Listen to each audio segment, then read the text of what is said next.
The Detroit Tigers have represented Major League Baseball in Detroit, Michigan for over 100 years. Today we're going to visit the final resting places of 3 of the 5 men who have owned the franchise.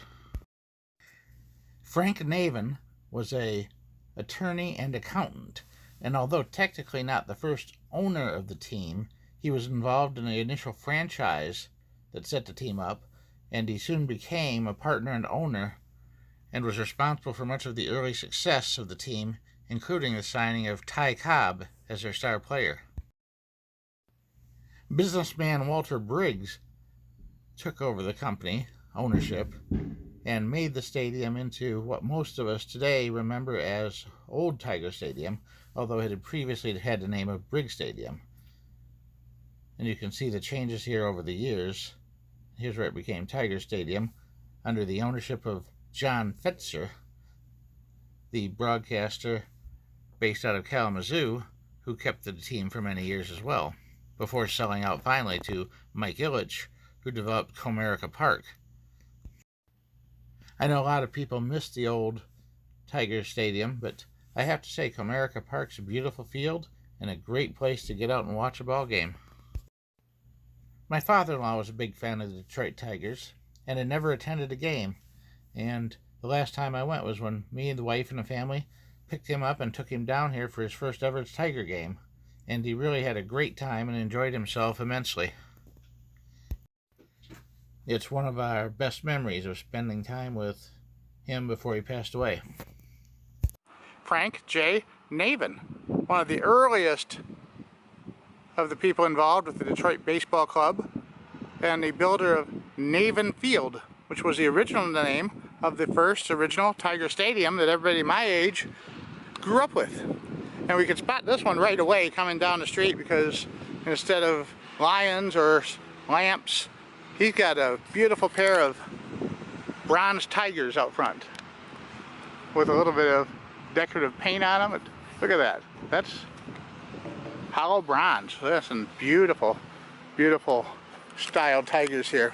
A pair of them guarding his entrance, and he's got an arched door motif. There's his name with a simple cross carved up on top. Not overly elaborate, but still beautiful. And the door is quite pretty. The screen has been cut out. There's a copper screening here, but a little section has been cut out so you can look inside and get a clear view of the stained glass on the opposite end. Let's see if we can zoom in on that. I love stained glass. I make stained glass myself once in a while, and I haven't done it in quite a bit, but I know how. And I just really appreciate the artwork of the stained glass and the beauty of it. We find Walter Briggs, the former Detroit Tigers owner, who owned the team for many years and was a Detroit icon and owned several different businesses here in Detroit as well. And he's got a really nice traditional style mausoleum with carvings in the top. Let's zoom in on some of those decorative carvings on top so you get an idea of what it looks like. And there's above the door, there's a Alpha and Omega and a crown with the cross. And then of course the bronze doors with the glass in them. A very, very pretty traditional mausoleum. Yes, it is. Walter Briggs was the part owner of the Tigers from 1919 to 1935, and the sole owner from 35 until his death in 1952. All right, this is the mausoleum and final resting place of Mike Ilitch. People know him as the owner of the Detroit Tigers. They also own another sports team. I can't remember what. The Detroit Red Wings. Oh yes, thank you. Didn't they own something down in Tampa too, or no? No, you're thinking of the Tampa Bay Lightning, which Bill Davison owned. Oh, okay. All right, so Ilitch owned the Red Wings and the Tigers? Sure did. All right. And of course, what he was most famous for before any of that, pizza. This is Mr. Ilitch's first Little Caesars location when it was first opened and right before it closed down. The founder of Little Caesars Pizza.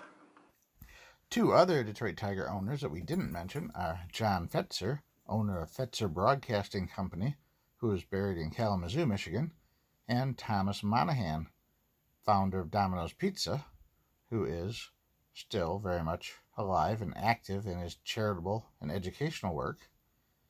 Also a founder of a great pizza empire. And that completes our baseball owners tour here at the cemetery. Although there are actually quite a few baseball players interred here who played from the 1920s through the 1950s.